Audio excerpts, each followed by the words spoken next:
Juste, on t'entend pas, ton micro est coupé. Ok, donc je recommence. Désolée. Donc, j'ai beaucoup parlé. Je voulais juste donc me présenter. Je suis la VP bien-être, la vice-présidente bien-être du tutorat de Marseille avec Lucas Filetti. Notre rôle, c'est que vous soyez en bonne santé mentale tout au long de l'année, que ce soit grâce au parrainage, par des activités, pour que vous soyez moins isolés, que vous côtoyez d'autres personnes, ou même vous donner des tips pour mieux vous organiser tout au long de l'année. Ce que je disais aussi, c'est qu'on va avoir un cours sur le stress, mais étant donné qu'il va être assez rapide et qu'il englobe quand même beaucoup plus de points importants, il n'y a pas de souci, vous pouvez poser toutes vos questions, on aura le temps d'y répondre. Vraiment, on aura beaucoup de temps. Donc, n'hésitez pas, si vous voulez même poser une question, etc., je le prendrai pas mal si vous me coupez un peu la parole. Donc, voilà.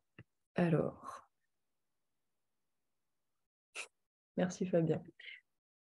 Et du coup, est-ce que Fabien, tu peux passer les diapos parce que je ne suis pas admin, s'il te plaît.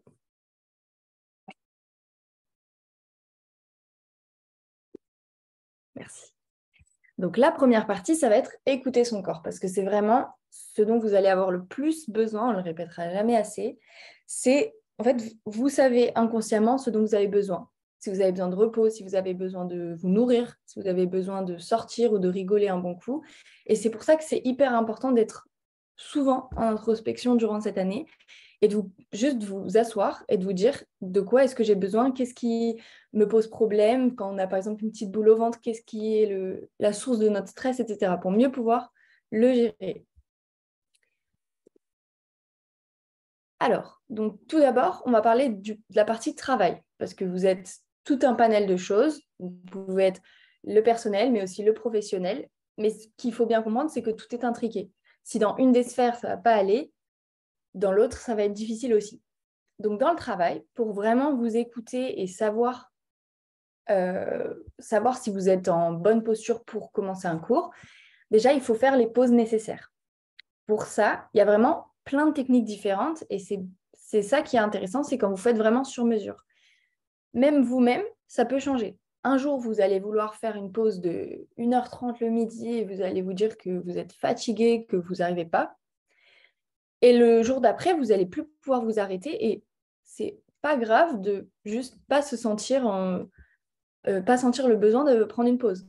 C'est aussi normal d'avoir des jours où on va travailler 4 heures d'affilée le matin et on ne voudra pas faire la petite pause de 5 minutes que tout le monde nous recommande. Et ça, c'est OK aussi.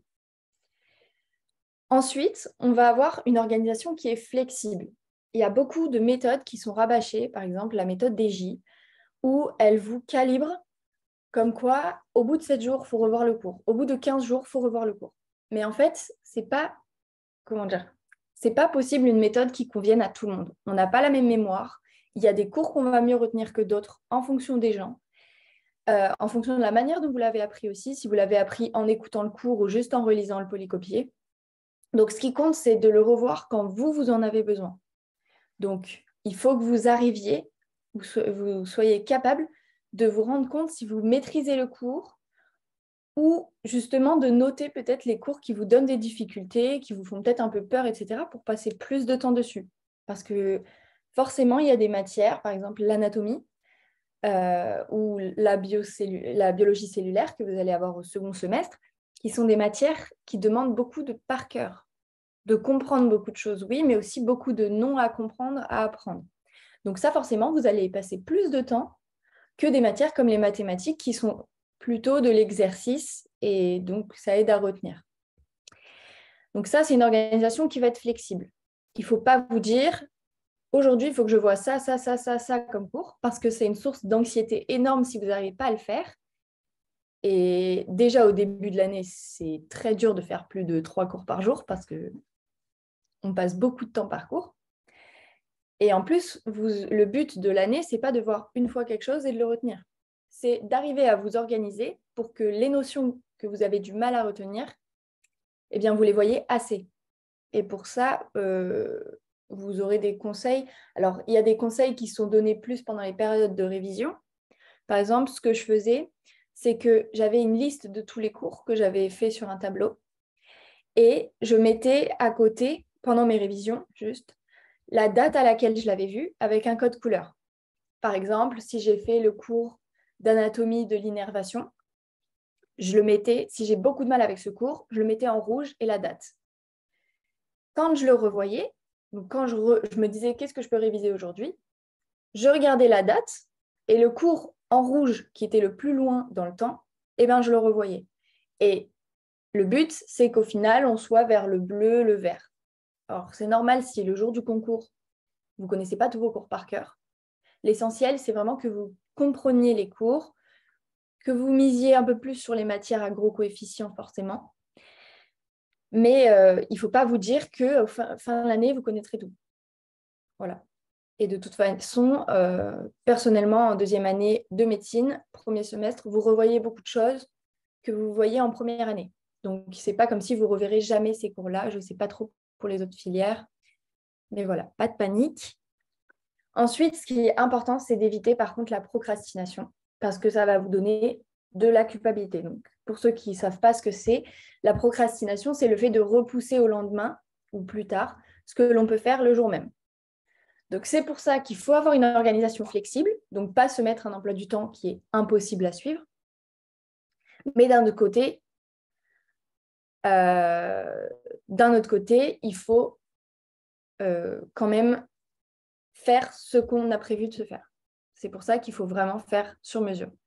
Alors, je suis désolée, c'est vrai que j'ai parlé pour les passes, pour les matières anatomie et biocell. Je ne sais pas quand est-ce que vous les aurez, mais normalement, c'est au second semestre aussi, vos grosses matières. Donc, ce sera peut-être vrai aussi. Voilà. Je ne sais pas trop. Fabien, si tu sais quand est-ce qu'eux, ils ont anatomie et biocell. Ok. Et le dernier point dans le travail, c'est qu'il ne faut pas trop se comparer aux autres. Forcément, ça, la forme d'un concours, vous allez avoir des classements par rapport aux autres. Donc, c'est fait pour que vous vous disiez, je suis meilleur ou je suis moins bien cette fois-ci. Mais l'important, encore une fois, c'est d'être prêt pour l'examen. Il y en a, ils vont être dans le top 10 toute l'année et ils ne vont pas supporter le stress de l'examen et ils vont tout foirer. Et c'est l'inverse. Il y en a, ils vont être à la fin, ils n'ont peut-être pas à chaque fois révisé pour les QCM qui sont faits par le tutorat, etc. Et par contre, leur méthode, elle marche super bien pour le jour de l'examen. Vos notes tout au long de l'année, elles serviront à rien pour l'examen. Et donc, ce qui est important, forcément d'avoir des bonnes notes tout au long de l'année, ça peut vous aider à rester motivé. Et encore, on s'entend, hein, bonne note en anatomie, au début, c'est 8. Donc voilà, pas de panique. Mais il faut quand même se dire que déjà, vos résultats ne sont pas votre valeur personnelle, parce qu'il y a beaucoup de gens aussi qui se trouvent du coup nuls dans la globalité parce qu'ils n'arrivent pas forcément à ce type d'enseignement, ce qui ne convient pas à tout le monde. Et aussi parce que c'est une source de stress qui n'est pas productive. Ça l'est quand ça vous donne la rage d'avancer, de faire mieux, etc. Mais à partir du moment où vous vous dites, en fait, j'y arriverai pas, ça ne peut pas vous aider à aller de l'avant. Donc ça aussi, il faut vraiment le relativiser. Est-ce que vous avez des questions là-dessus déjà? Ou des remarques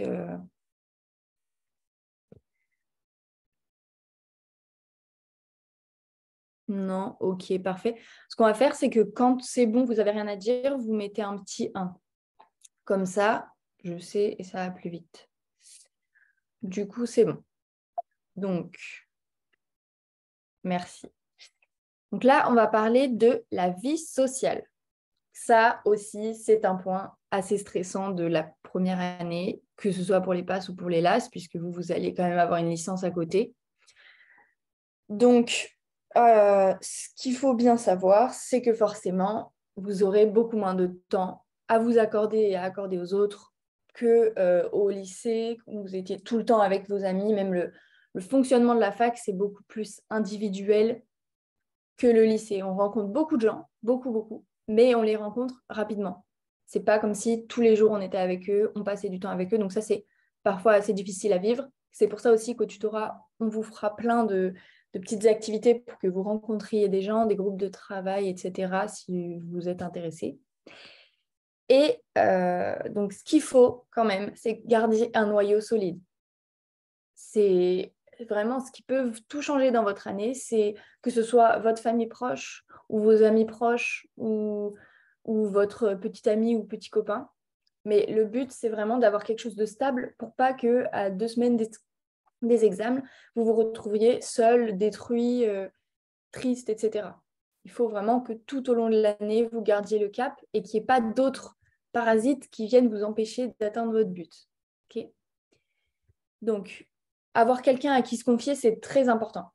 C'est très, très, très important parce qu'il y a des fois où pour un rien, parce que vous serez fatigué, que vous aurez marre de la routine de travailler, vous allez vous effondrer, peut-être pas en sanglots, parce qu'il y en a qui pleurent pas beaucoup, mais ça va être difficile à vivre. Et l'exprimer, ça va être la meilleure façon de pouvoir après passer à autre chose. Déjà, quand vous l'exprimez, bah, vous imaginez la chose, vous représentez votre mal-être. Donc forcément, vous allez pouvoir mettre un nom dessus, une raison, une cause, et donc peut-être trouver la façon de l'améliorer, de changer ça. Et aussi se confier, ça permet de se sentir compris. Et quand vous vous sentez compris, bah, le poids il est moins lourd pour vous tout seul, parce que vous l'avez partagé avec quelqu'un et que cette personne vous donne raison. Elle vous dit, bah oui, en effet, il y a un problème, c'est pas ta faute. Donc ça vous aide à déculpabiliser. Et ça aussi, c'est un problème, c'est que si vous avez besoin de vous confier, tant que c'est pas toute l'année, tout le temps, vous parlez de vous, il ne faut pas culpabiliser de une fois de temps en temps accaparer la parole parce que vous allez vivre quelque chose de très intense que peu de gens vont vivre dans leur vie. Vous sortez pour la plupart du lycée, donc vous êtes quand même toujours des enfants en soi. Et là, on vous demande de travailler toute l'année pour votre vie future. Vous n'avez que 2 chances. Donc, c'est très stressant, c'est très intense. Et en plus, vous êtes en concurrence avec des gens que vous ne connaissez pas. Donc, c'est vraiment difficile. Donc, il ne faut pas culpabiliser d'avoir besoin de parler et qu'on nous écoute. Et si besoin, bien sûr, il faut savoir demander de l'aide. Et donc, réussir son année, ça peut aussi dépendre de ça. Il ne faut pas que parce que vous êtes gêné ou parce que vous avez peur d'être jugé, vous ratiez votre année. Enfin, ce serait vraiment trop bête. Déjà parce que, par exemple, en parlant de nous, le tutorat, on est là pour ça. Mais vraiment, c'est notre but principal que vous alliez bien. Donc, c'est notre métier. C'est comme si vous n'appeliez pas le médecin quand vous avez une fracture du fémur. Enfin, c'est genre notre rôle. Et aussi parce qu'on l'a tous vécu au sein du tutorat, ou même les gens avec qui on travaille, que ce soit pour le parrainage ou pour le tutorat directement, tout le monde a vécu ce que vous allez vivre. Que ce soit LAS ou PASS, c'est à peu près la même charge de travail, les mêmes stress, etc. Les mêmes enjeux. Donc voilà, il n'y a pas de souci, il ne faut pas hésiter à demander de l'aide. Est-ce que vous avez des questions là-dessus?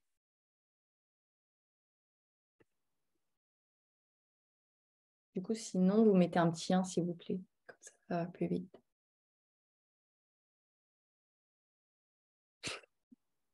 C'est mignon. Ok. Fabien, s'il te plaît, tu peux passer.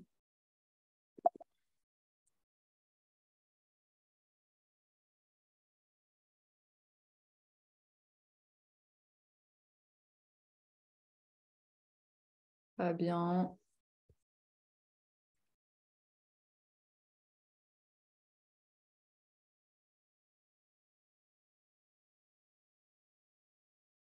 Yes. Ah, merci. Alors, maintenant, on va passer du côté personnel. Donc, ça aussi, c'est très important. C'est vis-à-vis de soi-même. C'est un peu embêtant. Bon, voilà. Vis-à-vis de soi-même. Donc, il y a des points qui sont la base. Vous voyez, une pyramide, il y a des points, c'est les piliers. Donc, dormir. Dormir, c'est très important. C'est ce qui va aider tout votre corps à tenir toute l'année. Donc, imaginez que vous avez, je ne sais pas moi, une falaise. Si vous ne dormez pas, toute l'année, vous allez faire de l'érosion au pied de la falaise. Pas forcément à la fin de l'année, elle ne va pas tenir. Même avant la fin de l'année. OK ? Donc, il faut vraiment que vous dormiez assez. Ça varie en fonction des gens. Personnellement, j'avais besoin de 8 heures. Je dormais de 22 heures à 8 heures du matin, je crois. Et si j'avais pas ça, même je me couchais à 23h30, j'étais trop fatiguée le lendemain, j'avais mal à la tête, j'avais du mal à travailler, etc. Donc vraiment, il faut vous connaître. Ensuite, il faut boire de l'eau. Donc normalement, c'est 1,5 litre d'eau par jour. Donc c'est 3 petites bouteilles. C'est pour ça que personnellement, je recommande de travailler avec votre petite bouteille et vous vous dites, par exemple, avant la pause de midi, il faut que j'en ai fini une. Avant la pause de 16 heures, il faut que j'en ai fini une, etc. Parce que c'est très, très important. C'est ce qui va hydrater votre cerveau et tous vos autres organes. Mais votre cerveau, c'est quand même le plus utile cette année. Ensuite, vous allez avoir le défouloir. Ça, c'est ce qui va vous permettre de vous exprimer physiquement et pas que par la parole, quand ça ne va pas ou même quand ça va, pour vous maintenir déjà avec un autre centre d'intérêt, ce qui est important quand même de ne pas se réduire à ses études, et aussi parce que ça peut permettre de vous défouler du stress. Donc ça peut être le sport, ça peut être aussi tout ce qui est artistique. Si, je sais pas, il y en a qui font de la peinture, de la sculpture, de la poterie, il faut vous garder un petit moment. Forcément, ce ne sera pas tous les jours. Ça peut même être une fois par semaine. Mais il faut vous garder au moins 30 minutes de ça. Moi, je crois, bon, après, c'était en passe, donc ce n'est pas exactement le même temps. Mais je faisais quand même... déjà, j'essayais de marcher 1 heure par jour. Mais parce que j'avais mes cours sur mon tel, enfin, je faisais des flashcards.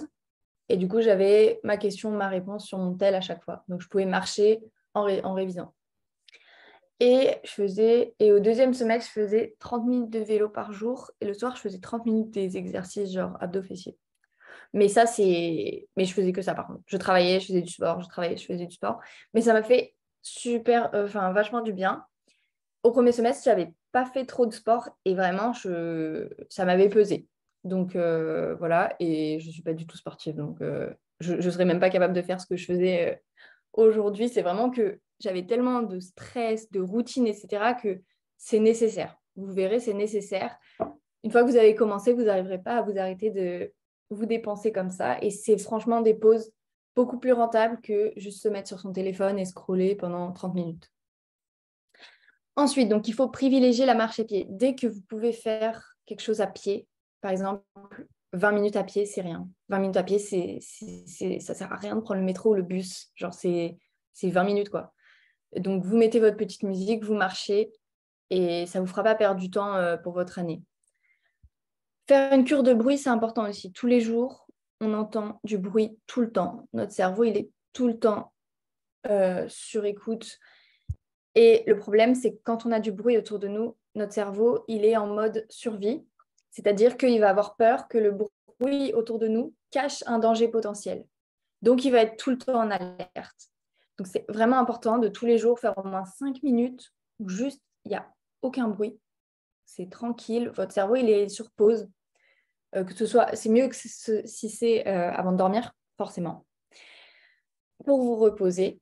Ensuite, les exercices de respiration, c'est très important parce que ça va permettre de réoxygéner votre cerveau et votre cerveau consomme 70% de votre oxygène. Donc, c'est vraiment important. La méditation, ça peut aider certains. Ce n'est pas le cas de tout le monde. Il y en a que ça va plus embêter qu'autre chose. Je vous ai mis une appli après que tout le monde doit connaître, je pense. Ça peut être fait surtout avant de dormir ou alors en pause rapide. Par exemple, vous faites une pause de 5 minutes, vous vous posez. Bon, vous n'êtes pas obligé de faire une vraie séance. La méditation, c'est aussi juste faire un exercice de respiration sans bouger et en pensant qu'à ça. Ensuite, ce qui est vraiment important et ce que je vous conseille beaucoup, même si c'est difficile pour certains, c'est de diminuer les réseaux sociaux. Personnellement, je les avais enlevés pour les périodes de révision parce que ce n'est pas possible de réviser, de travailler pour soi, etc. et de voir les stories des gens qui vont en boîte en même temps parce que ça fout le seum, concrètement.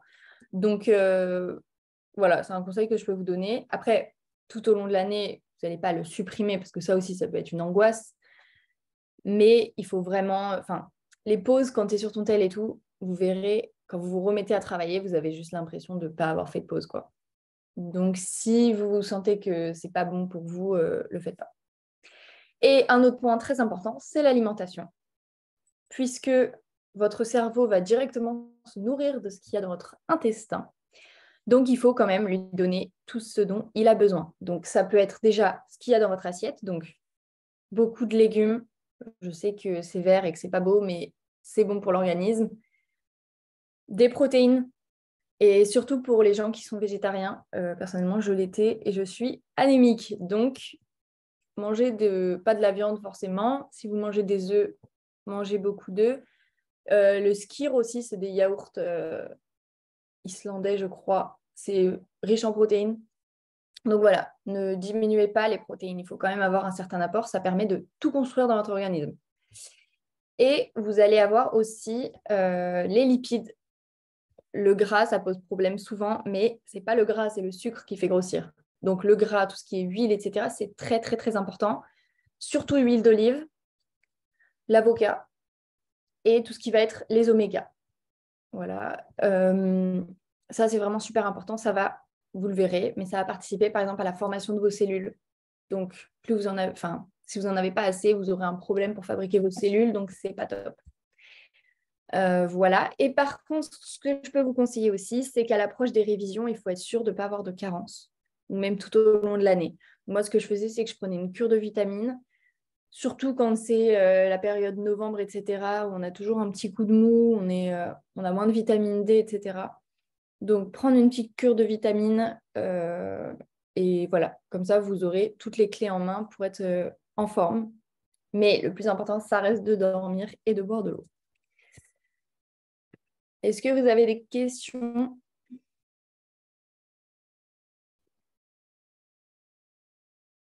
Petit 1 s'il n'y en a pas. Ok, merci Mathilde pour la fort. Fabien, est-ce que tu peux passer, s'il te plaît?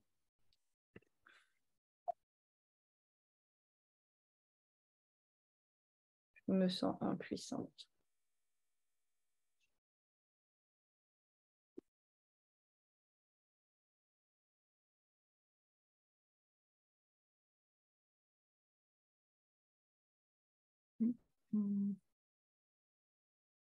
Par contre, il n'y a que Mathilde qui m'a répondu. Les autres, c'est bon. Je vous ai perdu. Bon.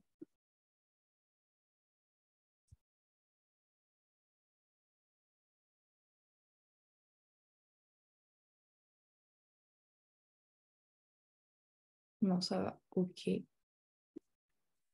Ah oui, non, pardon. Pardon, Fabien. En fait, c'est moi. Alors, du coup, je vous ai mis quelques petites applications pour garder la forme. Donc, je vous ai dit, la méditation, ce n'est pas pour tout le monde. Donc, ceux qui ne se sentent pas concernés, ça ne vous servira pas. Par contre, il faut quand même essayer. Vous dites pas, de toute façon, moi, ça ne marche pas avec moi, etc. Il faut quand même essayer. Sur cette application, il y a un petit comment dire, il y a des petits exercices d'initiation. Donc, vraiment, ils vous expliquent les principes et c'est beaucoup moins complexe, beaucoup plus flexible que ce qu'on pense. Ou aussi, vous avez juste des bruits de nature. Je sais qu'il y en a qui aiment bien, genre même le chat qui ronronne et tout. Enfin, franchement, c'est cool. Ensuite, on a pour le sport, moi, c'est ce que j'utilisais, c'est Night Training. Donc là, c'est très bien comme appli. En fait, vous allez avoir des entraînements en fonction du temps que ça va mettre. Donc, ça peut aller de 5 à 30 minutes, en fonction du groupe de muscles que vous voulez, de l'équipement que vous avez. Pour ceux qui peuvent aller à la salle, bah, vous avez tout l'équipement. Pour ceux qui ne peuvent pas, vous avez juste, l'équipement, enfin votre propre corps. Et voilà. Sachant que quand vous faites, ça n'a rien à voir avec le bien-être, mais quand vous faites du sport, du renforcement musculaire, si c'est le poids du corps, vous allez être plus tonique, mais vous n'allez pas prendre en masse de muscle. Vous n'allez pas genre gonfler. Pour ça, il faut mettre du poids. Voilà. Et vous avez une autre application pour ceux qui ont du mal à dire stop à leur téléphone quand ils travaillent. Ça s'appelle Forest Grow. Je ne sais pas si vous connaissez. Moi, j'utilise ça en terminale.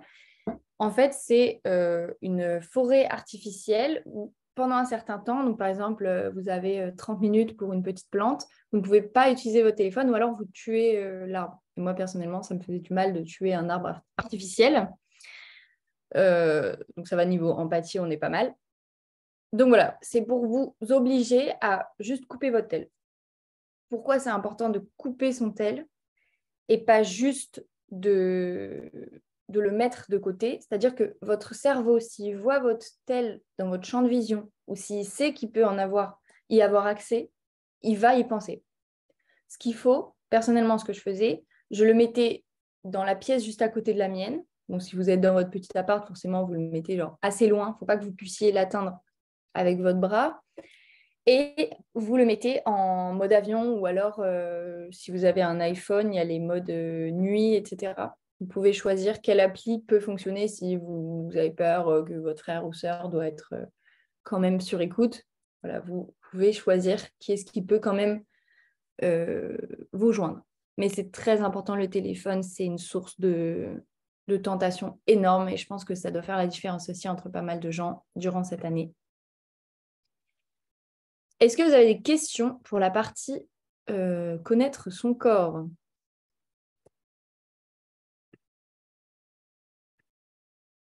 Ou tout va bien? Si tout va bien, on met un petit 1, mais vraiment, n'hésitez pas à poser vos questions. En plus, pour le coup, il n'y a pas de questions bêtes parce que ce n'est même pas un cours. Donc, même si vous voulez parler personnellement ou quoi, il n'y a pas de souci. Ok, donc je continue, mais si quelqu'un a une question qui lui vient en tête, vous me coupez la parole, c'est pas grave. Donc, gérer son temps. Ça aussi, c'est un gros problème un gros problème. Il faut savoir le gérer pour pas que ça en devienne un, puisque le temps, il est compté. Vous savez votre date d'examen, vous savez quand est l'échéance. C'est une chance, mais d'un autre côté, ça peut être une source de stress puisque vous vous dites que vous n'y arriverez pas. Et c'est vrai que quand on voit la tonne de cours qu'on a et qu'on se dit qu'il faudra connaître tout ça par cœur pour l'examen, ça peut faire un peu peur. Donc voilà, je vais vous expliquer en quelques lignes comment réussir ça. Donc déjà, ce que je vous disais, pour être flexible, je vous propose, après c'est personnel, je vous propose de fonctionner aux objectifs. C'est-à-dire, on a tendance à se dire, aujourd'hui, il faut que je travaille 8 heures. Ok, mais en fait, pendant 8 heures, tu peux travailler 8 heures et faire 2 cours. Ce qu'il faut, c'est vraiment fonctionner à l'objectif. Moi, ce que je faisais, déjà, je ne peux pas passer plus de 2 heures sur un cours ou sur une matière même. Il faut que je change parce que ça me permettait de prendre l'air, de faire des cours un peu plus simples, etc. Donc, vous vous dites, par exemple, j'ai 2 heures de 8 heures à 10 heures, je fais le maximum de cours, par exemple, d'anatomie. Après, vous avez votre majeur à côté. Donc, vous pouvez faire ça avec les matières de votre majeur. Il faut que j'ai 2 heures, je fais ma majeure pendant 2 heures, cette matière-là. Je fais le maximum de cours. Il faut qu'à la fin de en période de révision, par exemple, il faut qu'à la fin de la semaine, j'ai revu tous les cours de cette matière. Donc, je me débrouille, mais il faut qu'en 2 heures, je fasse le maximum pour qu'à la fin de la semaine, j'ai fini. Vous pouvez le faire sous forme de to-do list, où vous avez la liste du coup de tous les cours. Enfin, comme je vous avais expliqué, vous mettez la liste de tous vos cours et vous voyez très bien ceux que vous avez réussi à revoir assez. Et encore une fois, quand vous voyez une première fois le cours, forcément, vous allez le faire. S'il y a un cours où vraiment vous roulez dessus, vous pouvez le refaire un mois plus tard. Ce n'est pas grave, vous n'êtes pas obligé de le faire ce week-end alors que vraiment, vous le maîtrisez de fou. Donc vraiment, c'est pour ça qu'il faut être flexible. Et les objectifs, c'est ça aussi. Vous n'allez pas vous dire, il faut que je revoie ce cours alors que vous le connaissez. Parce que ça va vous prendre du temps sur d'autres cours que vous devez encore approfondir. Donc c'est pour ça qu'il faut vraiment vous écouter, savoir où sont vos difficultés. Ensuite, moi, ce que j'avais fait personnellement, c'est que j'avais un agenda papier. Déjà parce que j'en avais toujours eu un, donc pour moi, c'était normal. Mais en fait, l'agenda, il me permettait pas de mettre mes devoirs ou quoi, de mettre le nombre d'heures que j'avais travaillé tous les jours. Comme ça, en fait, j'avais un agenda où il y avait une semaine par page. Je voyais, en fait, j'avais une vue d'ensemble de si la semaine dernière, j'étais pas top. Du coup, ça me donnait la motivation pour que la semaine d'après, je travaille plus. Ou si au contraire, la semaine dernière, je travaillais 12 heures par jour, bah, en fait, c'est normal si là, je suis fatiguée et que j'ai envie de faire que 10 heures. Enfin, que 10 heures, on s'entend.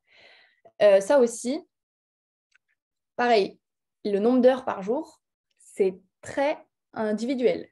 Moi, au début de l'année, je faisais 8 heures, j'avais l'impression que j'étais au bout de ma vie, j'avais tout le temps faim, mon cerveau, il bouffait tout. Et t'as ma mère qui me dit, Marilou, tu commences à travailler quand? Du coup, j'étais là en mode, OK. Et au final, je faisais 12 heures par jour. Et en fait, je n'ai même pas vu la différence. C'est-à-dire que j'ai tellement pris l'habitude et que ça a été croissant qu'au final, c'est passé tout seul.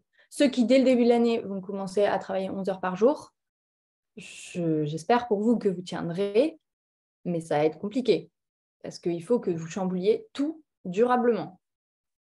Donc ça, c'est un peu complexe. Faites comme vous le sentez au début et forcément, en période de révision, par contre, ça augmentera, ça sera que ça tout le temps. Ensuite, il faut évaluer les cours et les UE à difficulté. Ça, je vous l'ai déjà dit. Vraiment, notez red flag sur les cours qui vous posent problème.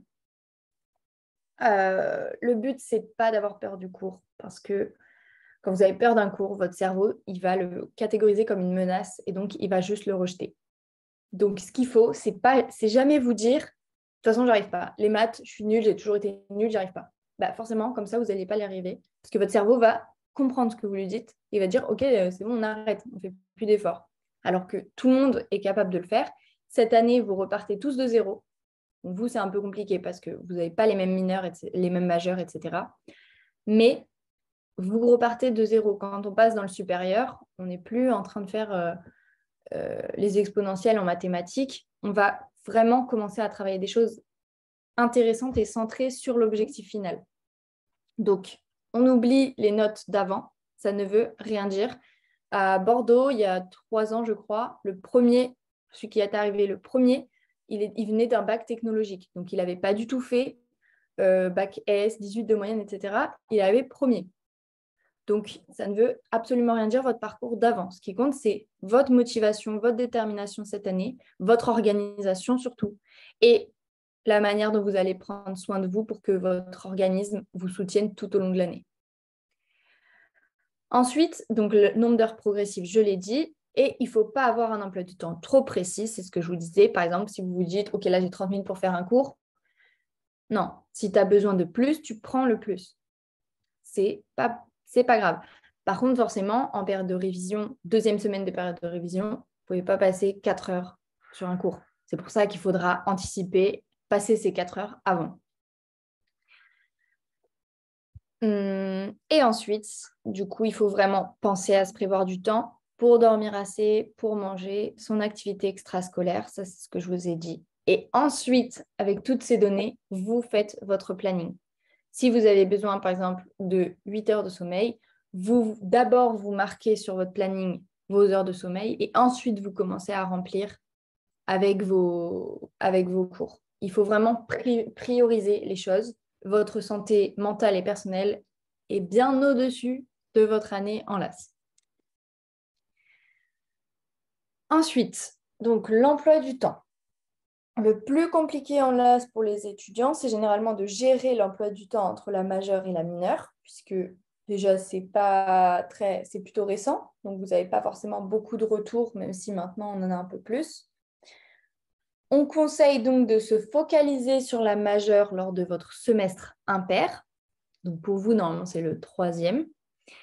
Et du coup, parce que forcément, il compte 60% de votre note finale. Donc le 3e semestre, vous faites quand même beaucoup plus votre majeure que votre mineur santé, même si il est quand même conseillé de continuer, surtout que vous avez déjà une LAS 1, donc vous avez déjà des connaissances, pour pas tout oublier et devoir tout revoir, une LAS 1 ou une PASS d'ailleurs, continuez quand même, au moins au rythme du tutorat, de revoir un peu vos cours de santé, mais ce qui compte, c'est quand même votre majeur.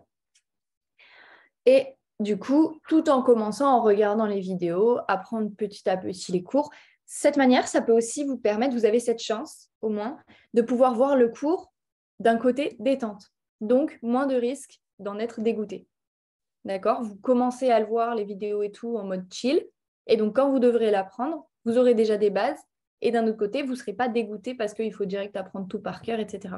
Vous aurez une vue d'ensemble. C'est très important pour les cours de garder une vue d'ensemble et pas d'apprendre chaque phrase une par une. OK. Pour le semestre pair, du coup, on conseille de travailler beaucoup plus la mineure, puisque au final, il faut valider à 10 votre année pour la majeure. Et par contre, il faut quand même continuer à travailler votre majeure, puisque si vous n'avez pas 10, vous ne pourrez pas passer. Donc, il ne faut pas prendre de retard pour autant. Et c'est ça qui va être difficile pour vous, c'est vraiment d'organiser les deux, de les faire se coordonner. Et c'est là où les notes du tutorat, peut-être pas le classement, ça on s'en fiche, mais les notes que vous aurez au tutorat peut vous donner un ordre d'idée. Si dès le début de l'année, vous avez 12, 13, 14, peut-être que c'est peut-être pas nécessaire et qu'il vaudrait mieux que vous travailliez plus la majeure, d'accord? Pas trop perdre de temps non plus sur la santé.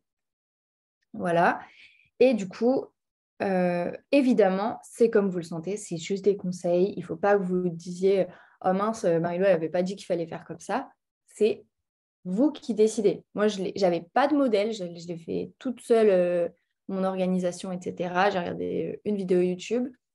Donc, c'est la mienne, elle est sur mesure. Et le but, c'est que je vous donne les clés pour que vous réussissiez vous-même à vous faire sur mesure. Donc, il n'y a pas de méthode miracle, ça c'est très important, ou d'emploi du temps idéal. Donc, ça ne sert à rien de copier-coller l'emploi du temps de votre ami ou de quelqu'un, d'un tuteur de l'année d'avant. Certes, vous pouvez vous en inspirer, mais ça ne veut pas dire que ça fonctionnera pour vous. Et le mieux, c'est vraiment que ce soit sur mesure. Et le principal, c'est de travailler régulièrement et de ne pas trop prendre de retard entre majeur et mineur. Est-ce qu'il y a des questions là-dessus? Petit 1 s'il n'y en a pas. Et s'il y en a, n'hésitez pas à prendre le micro.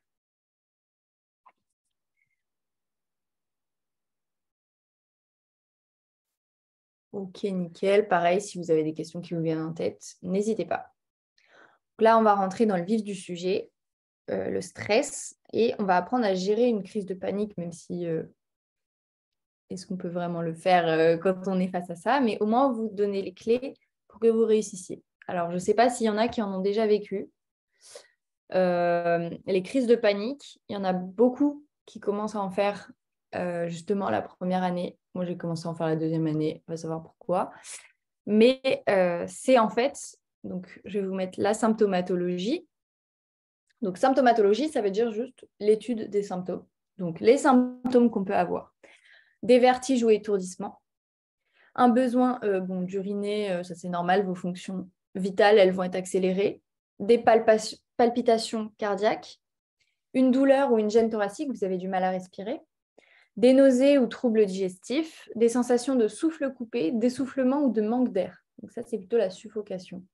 Des frissons ou des bouffées de chaleur, voire des sueurs abondantes. Des tremblements ou des secousses musculaires, des engourdissements, des fourmillements. Et un dérobement des jambes. Donc, on a l'impression qu'elles vont lâcher et qu'on ne va pas tenir. Donc, quand on vous met tous les symptômes, ça ne veut pas dire que vous allez tous les avoir. Personnellement, ce que j'ai le plus, c'est le souffle coupé et dérobement des jambes, je pense, et palpitations cardiaques. Donc, voilà, ça va dépendre des gens. En fait, ça va être un moment où vous allez plus savoir quoi faire, vous êtes perdu, vous avez l'impression que vous êtes bloqué. Et vous allez juste être inhibé. Et dès que vous pensez à la source de cette crise, vous repartez de plus belle. Donc, c'est pour ça qu'il faut faire un travail. C'est important, c'est aussi gérer ses émotions et ce à quoi on pense. Donc, les causes, ça peut être un traumatisme ou un stress brutal. Par exemple, un accident. Par exemple, vous avez que des notes catastrophiques à l'examen blanc. Choc brutal, vous dites « Oh là là, je ne vais jamais réussir ». Donc là, vous mettez en mode stress à fond. Ça a été mon cas et j'ai réussi mon année. Donc, déjà, il n'y a pas à stresser. Ensuite, période de fatigue ou perturbation émotionnelle. Il y a de fortes chances que vous viviez une période de fatigue cette année. Vous allez travailler dur, vous allez avoir peu de moments pour vous et plutôt penser à votre carrière, etc. Donc, ça peut arriver. Après, les produits toxiques, j'espère que ce ne sera pas votre cas. Une exposition à des solvants volatiles, pareil.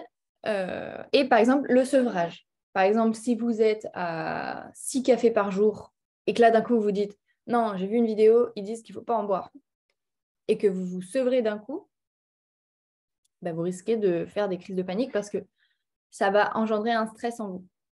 Votre cerveau, il va être habitué, il va avoir une dépendance et d'un coup, vous lui retirez sa dépendance. Enfin, l'objet de sa dépendance. Donc là, il faut faire attention aussi à la crise de spasmophilie. Donc, spasmophilie, ça veut dire qu'il y a des spasmes, donc vos muscles se contractent, vous avez une hyperventilation. Et ça peut être dû à un manque de magnésium ou de calcium. D'où l'intérêt de ne pas avoir des carences aussi. Donc, comment se calmer? Déjà, il faut dédramatiser. Dédramatiser parce que la culpabilité, elle n'arrangera rien. D'accord? C'est pas être fou, faire une crise de panique, c'est vraiment pas être fou, ça n'a rien à voir.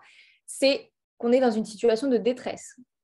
Donc, le but, c'est pas de, en plus, se dire qu'on est nul ou qu'on est fou. Hein. C'est nous qui avons besoin d'aide. On n'a pas besoin de s'auto-flageller. Donc, il ne faut pas culpabiliser. C'est normal. Ensuite, il faut respirer. Même si on a du mal à respirer, il faut essayer de prendre le max d'amplitude. Donc, il faut imaginer que nos poumons, en fait, ils sont compressés. Bon, ce n'est pas le cas. Hein. Vous n'avez pas un pneumothorax. Mais vous avez le souffle coupé et il faut donc faire des grandes inspirations, de longues amplitudes respiratoires pour éviter d'hyperventiler. En fait, quand vous allez hyperventiler, donc ça veut dire respirer très vite, vous allez vous vider de votre CO2. Sauf que le CO2, c'est important, vous le verrez, pour le pH du sang. Peut-être que vous l'avez déjà vu d'ailleurs, que vous avez des connaissances. Et donc, vous allez modifier le pH de votre sang, ce qui est vraiment pas terrible. Et ce qu'il faut, c'est aussi l'affection. Donc, faire un câlin ou même, voilà. Donc, que ce soit à quelqu'un ou à votre coussin, le contact physique, c'est le meilleur moyen de vaincre le mal-être. C'est vraiment le meilleur traitement pour la dépression, par exemple. Donc, il faut vraiment que vous ayez, c'est pour ça que je vous dis aussi une personne de confiance et pas que verbalement. Il faut que vous sentiez physiquement que quelqu'un tient à vous, etc. Ça fait vraiment du bien. Ensuite, quand en parler? Donc, les crises d'angoisse, si vous en faites une, ça va encore. Ça peut être un stress isolé parce que vous êtes arrivé en retard, par exemple, à un rendez-vous important, etc. Mais le moment où ça devient bizarre, c'est déjà si vous n'en avez jamais fait et d'un coup vous en faites. Là, il faut se poser des questions. Pourquoi est-ce que maintenant? Voilà. Des fois, la raison est évidente. Des fois, il faut réfléchir un petit peu.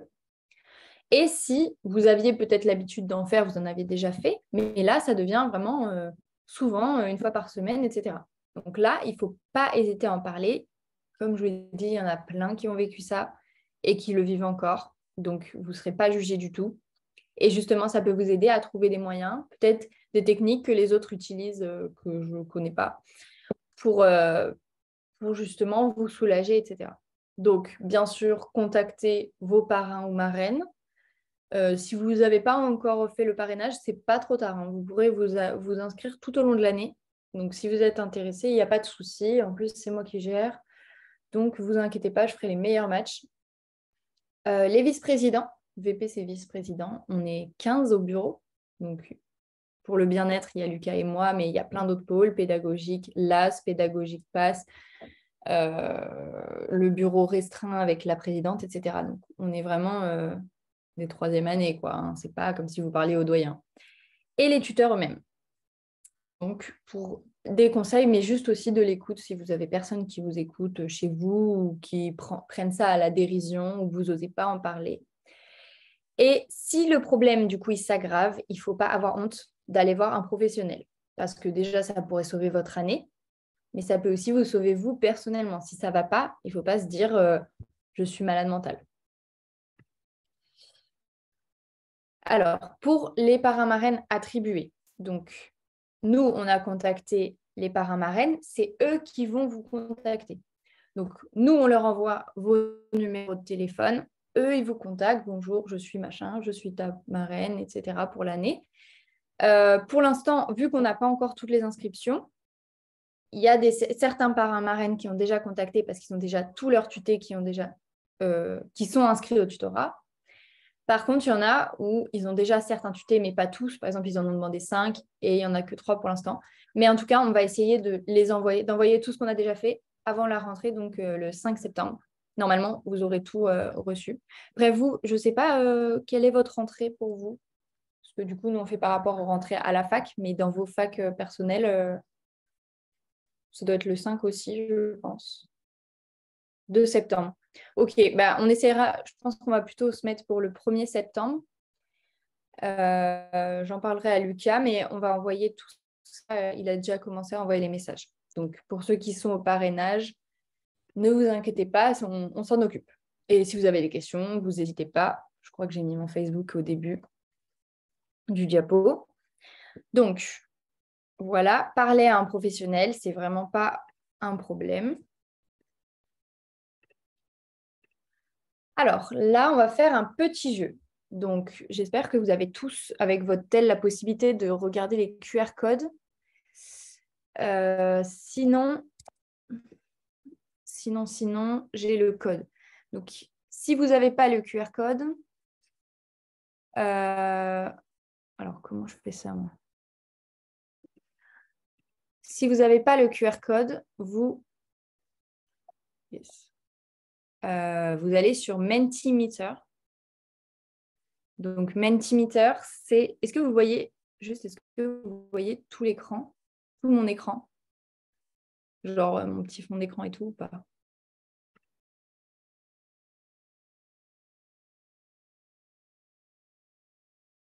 Ok, nickel. Donc, est-ce que tout le monde a pris le QR code? Et si vous ne pouvez pas, il faut aller sur Mentimeter. Donc, c'est M-E-N-T-I, Meter, M-E-T-E-R. Donc là, j'enlève le QR code. Et vous rentrez ce code-là. Celui-ci. Vous avez le nom juste ici.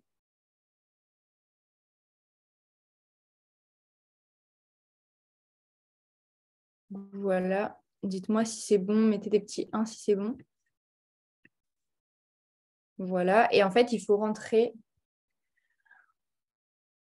c'est plutôt positif comme défaut.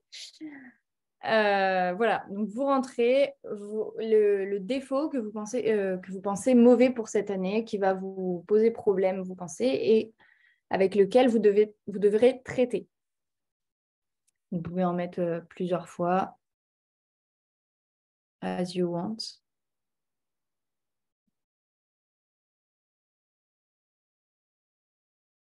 Ah bah on a bien fait de faire ce cours. Du coup.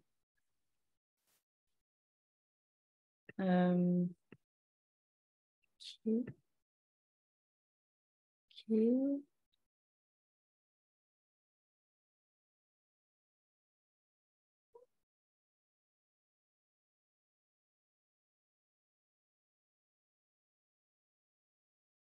Du coup, en attendant, si quelqu'un a une autre question, je peux y répondre. J'attends jusqu'à 55, comme ça tout le monde peut répondre.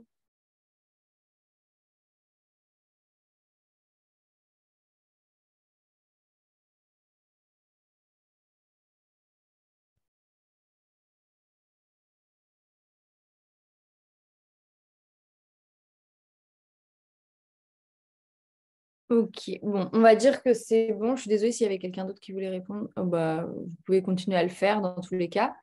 Donc, ce qu'on voit, c'est quand même que on a bien fait de faire ce cours parce qu'il y a quand même beaucoup de stress et d'anxiété. Donc, ce qu'il faut comprendre, c'est qu'il y en a que vous pourrez modifier. Par exemple, la fatigue, en soi, il faut s'obliger à prendre le temps de se reposer. Il ne faut pas constamment être en mode alerte au bout de ses forces parce que ce qui compte, c'est un marathon cette année.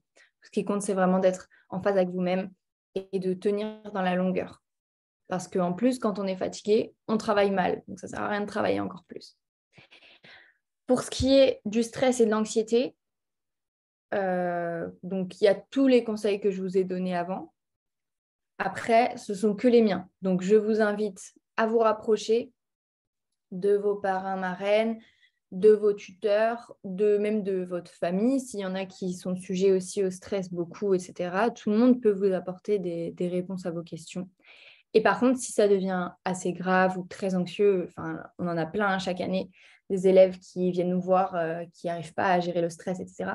Il n'y a pas de problème. Vous pouvez venir nous en parler, juste si vous avez besoin d'être écouté ou conseillé. Il n'y a pas de souci. Alors, le côté procrastination, c'est pour ça que c'est important de bien noter, de faire des listes pour tout ce qu'on a à faire. là, dis-toi que tu ne peux pas procrastiner en fait cette année parce que vous vous rendez peut-être pas compte, mais l'examen va arriver très vite. Donc en fait, le cours que tu devras voir à la veille de l'examen, tu vas te dire, je le vois demain? Non, parce que demain, ce sera l'examen. Donc voilà pourquoi il faut éviter de procrastiner. C'est parce que si on procrastine un jour, ça décale tous les autres jours, sauf que tu ne peux pas. Tu es déjà calibré pour qu'à l'examen, tout soit bouclé. Donc la procrastination, pour essayer de lutter contre, déjà, il faut se reposer. Parce que des fois, c'est juste par flemme, on va se dire, oh là là, c'est bon, je suis fatiguée, j'y arrive pas. Mais c'est aussi ça. Là, ce que tu peux faire, si par exemple, tu as la flemme devant un cours, il est 14 heures, tu es sur la digestion, ne le fais pas. Change de cours. Fais un cours qui est plus simple, plus fluide. Et tu feras les cours difficiles, par exemple, le matin. Le matin, personnellement, j'étais beaucoup plus déter le matin. Donc le matin, je me mettais les grosses matières. Par contre, ça nécessite vraiment de dormir assez, puisque votre cerveau, il prend les informations comme une pile. Donc les piles, la pile, les feuilles du matin, il faut vraiment que vous ayez tout votre cycle de sommeil, etc., pour les atteindre. Le petit repère, c'est de rêver. Si vous rêvez, en général, c'est que vous avez assez dormi, puisque vous avez atteint le sommeil paradoxal, donc vous avez eu assez de sommeil profond. Donc si vous passez des nuits où vous rêvez, bon, désolé si c'est des mauvais rêves, mais au moins ça veut dire que vous avez assez dormi. Ensuite, donc la peur, c'est à peu près la même chose. La force, ça ne va pas être un problème cette année, justement. Tant mieux pour toi si tu en as, parce que là, ça va surtout être de la force mentale, de tenir, de la persévérance. Voilà. Et il ne faut pas se dire, on vous a déjà dit que vous baissiez les bras trop vite, etc. Ça ne vous servira à rien de vous dire que vous n'êtes pas capable d'être persévérant. Vous êtes capable d'être persévérant, c'est juste que vous n'avez pas trouvé de domaine, de sujet qui vous donne envie de l'être, en fait. Et le débordement, c'est pareil. Si ça devient trop pour toi et que tu as besoin justement de se libérer de toute cette énergie que tu as en trop, de ces émotions que tu as en trop, il faut en parler. Donc, j'espère que j'ai oublié personne. Voilà, voilà. Ensuite, on reprend.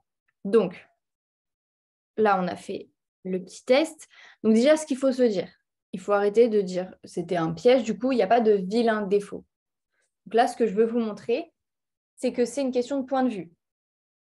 La générosité, par exemple. Tout le monde dit que c'est une qualité, mais c'est une qualité pour les autres.